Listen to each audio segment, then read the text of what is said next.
Qara zurnanın xoş havası ətrafa yayılır. Bu isə o deməkdir ki, el-obaya yel çərşənbəsinin gəlişi müjdələnir.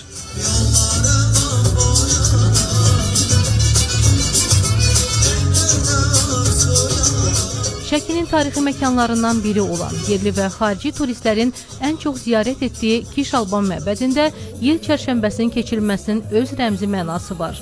Mirzə Fətəli Axundzadə adına Şəki Mədəniyyət Evinin nəzdində fəaliyyət göstərən Narınqala Folklor Evinin təşkilatçılığı ilə keçirilən el mərasiminə çoxsaylı qonaqlar qatılıb.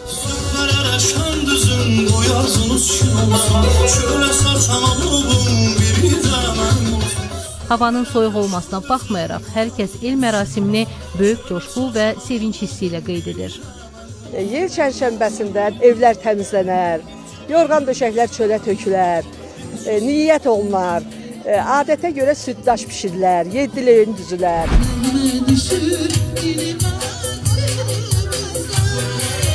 Kiş Tarix Memarlıq Qoruğunun direktoru Vasif Paşayev bildirir ki, mart ayı boyunca burada bayram tədbirləri davam edəcək. Novruz ümumiyyətlə Azərbaycanın ən qədim bayramlarından biridir. Yaşı ən azı 5-6 min il tarixə gedir, çıxır.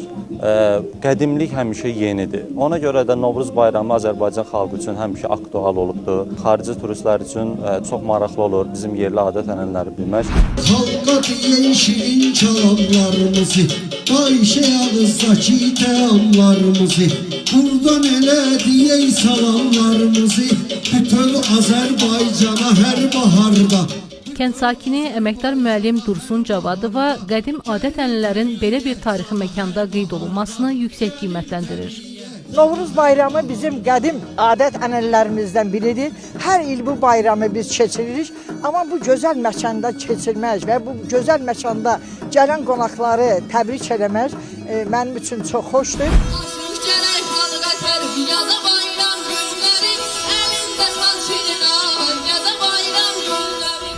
Yel çərşənbəsinin tonqalını Vətən müharibəsi qazisi Qaçay Abdullayev alovlandırdıqdan sonra hər kəs əl-ələ verərək yallı gedir. Bu arada çərşənbələrdə icra olunan daha bir qədim el adəti, kəndirlə qüvvə sınama yarışı keçirilir.